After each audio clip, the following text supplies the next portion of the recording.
আপনাদের সঙ্গে শেয়ার করছি গুজরাটের রেসিপি ঢোকলা। আর এই ঢোকলাটা কিভাবে করছি, কি কি দিচ্ছি সবই দেখিয়ে দিচ্ছি, সঙ্গেই থাকুন। ঢোকলা তৈরি করার প্রধান উপকরণ হলোই বেসন। এখানে আমি বুটের ডালের বেসন 1.5 কাপ দিয়ে দিচ্ছি। আর বেসনটা সবসময় মনে রাখবেন চেলে নিতে হবে, এতে করে লাম্পস তৈরি হবে না। এভাবে চেলে নেব। বেসনটা চালা হয়ে গেছে, এবার এগুলো ফেলে দেব। এবার ঢোকলার জন্য একটা ব্যাটার তৈরি করব। এই ব্যাটারে কি কি মিক্স করছি আপনাদের দেখিয়ে দিচ্ছি। প্রথমেই দিয়ে দেব আধা চা চামচ হলুদের গুঁড়া, আধা চা চামচ কালো গোলমরিচের গুঁড়া, 2 টেবিল চামচ পরিমাণে সুজি দিয়ে দেব, 1 চা চামচ চিনি দিয়ে দেব, লবণ পরিমাণ মতো দিয়ে দেব। এবার একটা হুইস্কারের সাহায্যে সব মিক্স করে ফেলবো। 1 চা চামচ পরিমাণে কাঁচামরিচ আদার পেস্ট। এবার একটু একটু করে পানি দেবো আর ব্যাটারটা গোলাবো। কখনোই একবারে পানি ঢেলে দেবেন না, অল্প অল্প করে পানি দিতে হবে আর এভাবে নাড়তে হবে।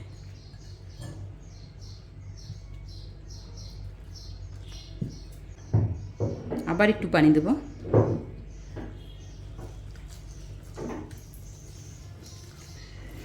অল্প অল্প করে পানি দিতে থাকবো এভাবে।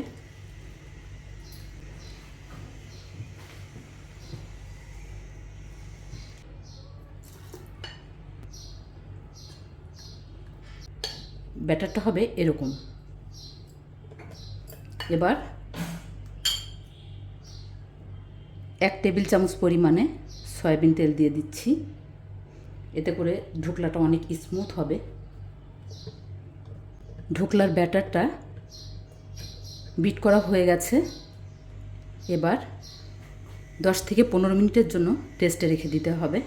আমি এখানে 10 মিনিটের জন্য রেস্টে রেখে দিচ্ছি। আর এই ফাঁকে আমি একটা ঢোকলার জন্য সিরাপ তৈরি করব। কিভাবে করছি আপনাদের দেখিয়ে দিচ্ছি। ঢোকলার সিরাপ তৈরি করার জন্য এখানে আমি 1 টেবিল চামচ পরিমাণে সয়াবিন তেল দিয়ে দিচ্ছি। প্রথমেই দিয়ে দিচ্ছি 1 চা চামচ সরিষা, কালো সরিষা।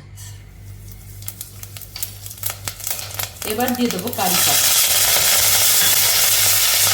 5-6টা কাঁচামরিচ ফালি দিয়ে দেবো। একটু ভালো করে নেড়ে করে নেব। 1 কাপ পরিমাণে পানি দিয়ে দিচ্ছি।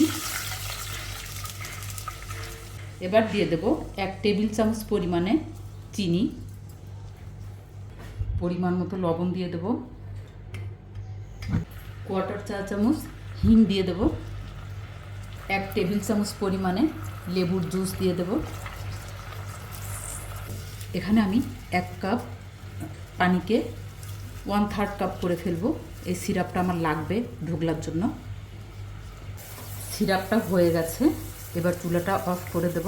ঢোকলাটা এই বাটিতে করব, এ কারণে অয়েল মাখিয়ে নিতে হবে, এতে করে ঢোকলাটা সুন্দরভাবে উঠে যাবে। এভাবে মাখিয়ে নেব। মাখানো হয়ে গেছে। 10 মিনিট পরে ফিরে এলাম।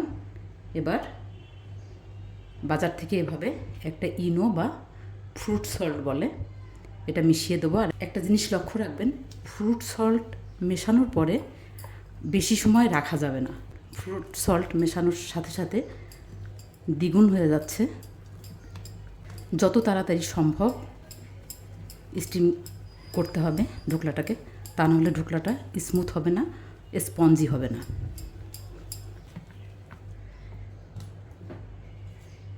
এবার ঢেলে ফেলবো।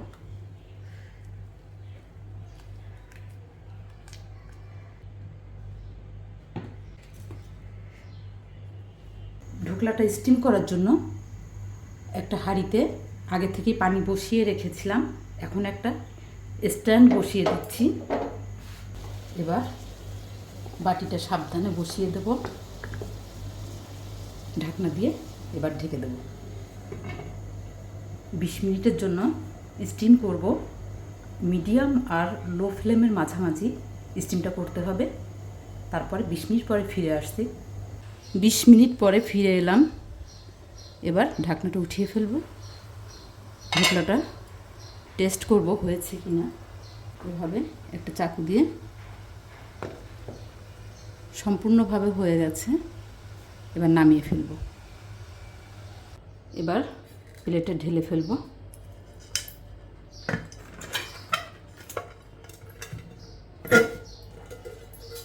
হয়ে গেছে। এবার আপনারা আপনাদের ইচ্ছা অনুযায়ী শেপ দিতে পারেন। আমি এখানে আমার ইচ্ছা অনুযায়ী শেপ দিচ্ছি।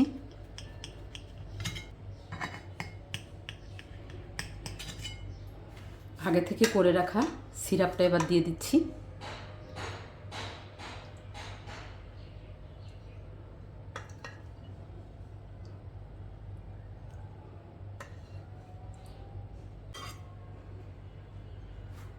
কিছুটা ধনেপাতা দিয়ে দেব, কোরানো নারকেল দিয়ে দেব।